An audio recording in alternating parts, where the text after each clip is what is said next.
dalam praktikum siklus air.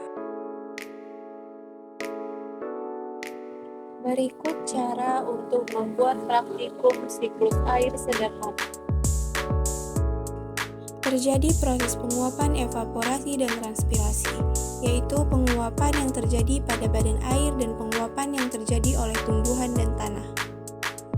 Setelah proses evaporasi dan transpirasi, maka proses selanjutnya adalah proses kondensasi, yaitu air akan membentuk awan, es batu berperan sebagai awan yang telah melewati proses kondensasi.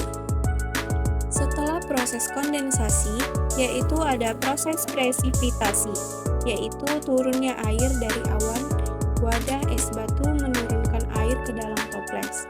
Nah, air tersebut diibaratkan dengan tetesan-tetesan air hujan. Selain meneteskan air, juga menimbulkan embun-embun di dinding toples.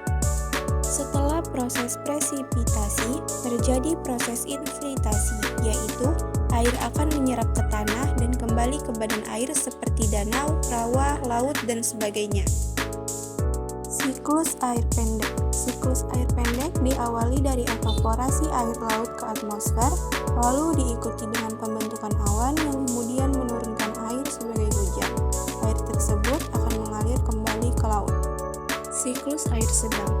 Proses ini bermulai dari air yang menguap, membentuk awan, lalu mengalami kondensasi dan turun sebagai hujan. Pada siklus sedang, air hujan yang turun meresap ke dalam tanah dan sebagian lainnya diserap oleh tumbuhan. Air yang tidak meresap akan mengalir melewati sungai kembali menuju laut. Siklus air panjang diawali dengan evaporasi dan kondensasi air laut menjadi awan, lalu kemudian awan akan terbawa oleh angin ke tempat yang lebih tinggi di area darat. Awan yang terbentuk akan kembali bergabung dengan uap air dari evaporasi danau dan sungai, serta transpirasi tumbuhan. Akibat pengaruh ketinggian, uap air mengenai lapisan udara dingin dan berubah menjadi salju, lalu turun dan membentuk bongkahan es di pegunungan tinggi.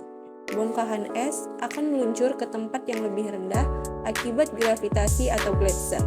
Gletser kemudian akan mencair dan mengalir melalui perairan darat menuju kembali ke laut.